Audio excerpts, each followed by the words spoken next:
मेरे साथ एन साई बालाजी हैं जो बात करेंगे। अभी यहाँ पर जो जेएनयू स्टूडेंट यूनियन के छात्र लगातार यहाँ पर प्रदर्शन कर रहे थे, आप देख सकते हैं तस्वीरों में कि छात्र अभी तक नारेबाजी कर रहे थे।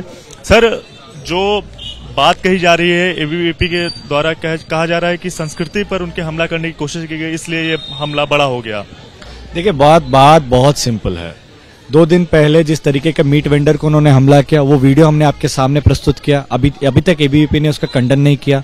जो मेस कमेटी के लोगों के ऊपर जो हमला किया, मेस कमेटी के लोगों ने डीन ऑफ स्टूडेंट्स को चिट्ठी दिया, अभी तक एबीवीपी ने उस चिट्ठी को डिनाई नहीं किया।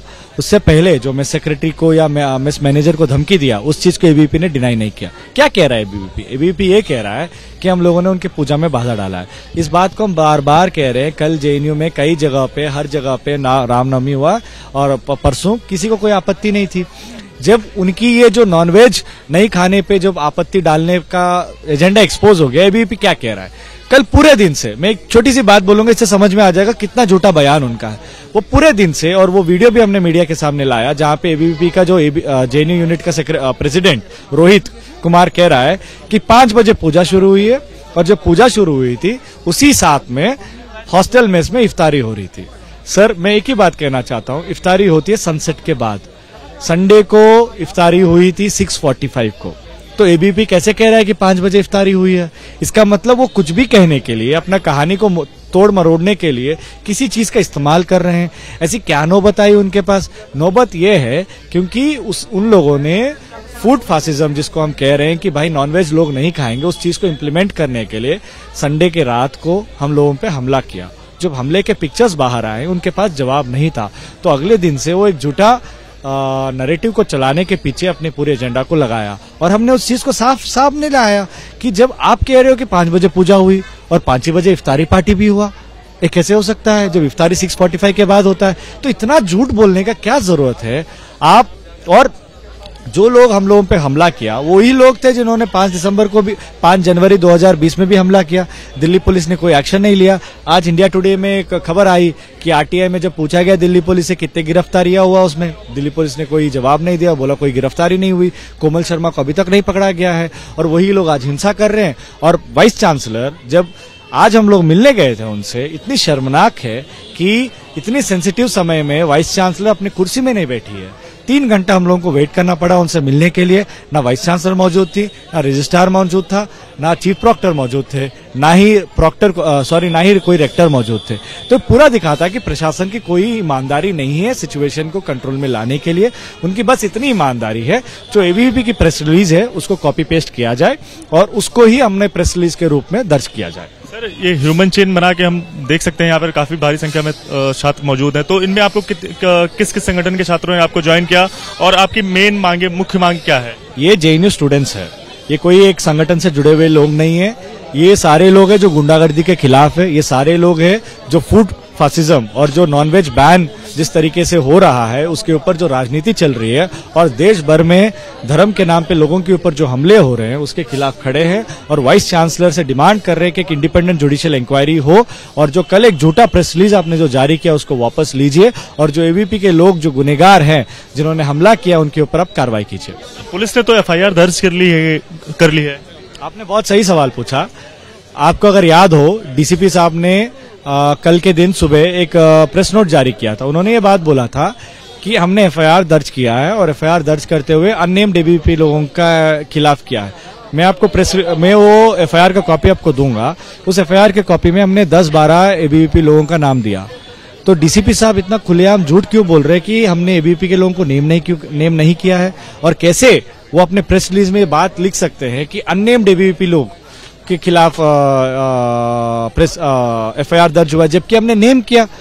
ये क्या, किसको प्रोटेक्ट करना चाह रहे हैं आप? दिल्ली पुलिस, जेएनयू प्रशासन और पूरा जो तंत्र है।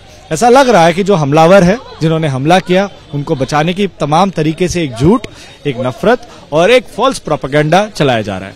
एबीवीपी के से जुड़े कई छात्र एक बात ये भी कह रहे हैं कि उनकी संस्कृति पर लगातार हमला करने की कोशिश की जाती है, और यहाँ पर एक स्पेसिफिक विचारों की आजादी है, और जब उस पर कोई बात की जाती है तो आपकी तरफ से हमला किया जाता है। मैं ये कह रहा हूँ, कौन सी संस्कृति पे हमला हो रही है बताएं? कहाँ पे कोई चीज हुआ? पिछले 8 साल से आप पूजा और इन रामनवमी के दिन ये सारी बातें हुई, हरकतें हुई। कहाँ पे हो, किसने किया? फूड वेंडर को हमने मारा था या एबीवीपी ने मारा था? वीडियो तो आपके सामने है। जेएनयू छात्रों को हमने मारा, हमने अपना सर खुद फुटवाए थे क्या, या उनके पत्थर से हमारी सर फूटी है? मेरे हाथ पे जो निशान है, जो ट्यूबलाइट टूटने से और डंडा मारने से, क्या मैंने अपने आप को मारा है? या जो वीडियोस जो सारे निकल के आ रहे हैं, जो अख्तरिस्ता का सर फटी है, वो क्या अपने आप को उसने अपने सर फोड़ा है? और कौन सी संस्कृति की? जेएनयू में जब से आप लोग जेएनयू को कवर कर रहे होंगे, मैं सारे मीडिया साथियों से यही अपील कर रहा हूं, कभी आपको ऐसी कोई न्यूज आई क्या, कोई किसी के धर्म या जो उनके आस्था है या उनके मानने वाली बिलीफ है उसमें ठेस पहुंचते हुए? नहीं। और खुद एबीवीपी कह रहा है कि पूजा हो गई है, पूजा नहीं होने देने का पीछे साजिश है। भाई आप जाके ना फूड वेंडर को मारे हैं, नॉनवेज नहीं बनना चाहिए बोल के, आप जाके ना मेस सेक्रेटरी को मारे हैं, आप क्यों? अब जैसे आपने बोला आस्था पे, मैं सिंपल एक सवाल उनसे पूछ रहा हूं, 5 बजे इफ्तारी कैसे हो सकता है? इसका मतलब आपका पूरा बयान, आपकी पूरी नैरेटिव, आपकी पूरी प्रोपेगेंडा झूठ है। इस बात को क्या एबीवीपी स्वीकार करेगा? मैं आपसे ये पूछना चाहता हूं, क्या आप उनसे पूछने का हिम्मत रखेंगे कि आप बोल रहे हैं कि 5 बजे पूजा हुआ है और 5 बजे इफ्तारी भी हुआ है? ये कैसे हो सकता है? हमने तो कोई बाधा नहीं डाला है, कोई वीडियो दिखा दिया हम बाधा डालते हुए?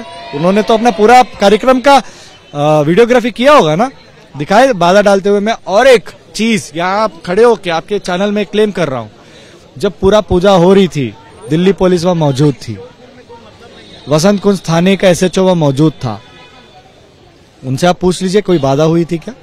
अगर हुई होगी तो पुलिस इंटरवीन किया होगा ना, नहीं हुआ। मारपीट कब उन्होंने शुरू किया? 7:30 बजे जब मैच शुरू हुआ था। इफ्तारी 6:45 को थी और ये कह रहे हैं कि 5 बजे को इफ्तारी हुआ है। झूठ वो बोल रहे हैं। और जो असली एजेंडा है, आपको भी, देश के तमाम लोगों को भी, और समाज में जो चोट आ रहा है कि कभी ये मत खा सकते हैं, कभी आप ये कपड़े नहीं पहन सकते, कभी इस धर्म में आप बिलीव नहीं कर सकते, कभी इस पे हमला कर दो, कभी उस पे हमला कर दो। जिस चीज को हम लोग बिलीव करते हैं, आइडिया ऑफ इंडिया, जो सबको रिप्रेजेंट कर सकता है और सब अपने आस्था के साथ, अपने बिलीफ सिस्टम के साथ जी सकते हैं, आज उस पे हमला है। हम पे जो चोट आई है वो छोड़ दीजिए। क्या जो देश भर में रामनवमी के दिन अलग अलग जगहों पे लोगों के ऊपर जो भड़काऊ भाषण दिए गए, जो हमले हुए हैं, क्या जेएनयू के छात्रों ने वो किया? वो किसने किया? तो वो जो डॉट्स को कौन कनेक्ट करेगा? सर, कल एबीवीपी की तरफ से सद्भावना यात्रा निकाली गई, क्या ये जो आप आज ह्यूमन निकाला गया है, तो ये क्या उसका रिप्लाई है? ये संविधान को असर्ट करने के लिए, इस देश में जो लोकतंत्र है, लोगों के जो मनोभावनाएं हैं, लोगों का जो फेथ है, लोगों का जो राइट टू फूड की चॉइस है, उसको असर्ट करते हुए समाज में कम्युनल हार्मनी के साथ हर कोई अपने विचारों को रखने के आज़ादी के लिए, हर कोई अपने आस्था को बिलीव करे, अपने धर्म को माने, पूजा करे या ना करे, मीट खाए या ना खाए, इस पूरे बिलीफ सिस्टम को बरकरार रखने के लिए मार्च है। आगे की क्या प्लानिंग है? आगे कल 11 बजे हम वाइस चांसलर से मिलने जाएंगे और कोशिश करेंगे कि वो हम लोगों से मिले और हमारे डिमांड्स को वो सुने और उसको लागू करें। पंजाब ते पंजाबियत दा परछावा, पंजाबी साडियां बावां, एबीपी सांझा। हुण देखो अपने टीवी स्क्रीन ते टाटा प्ले चैनल नंबर 1929 ते।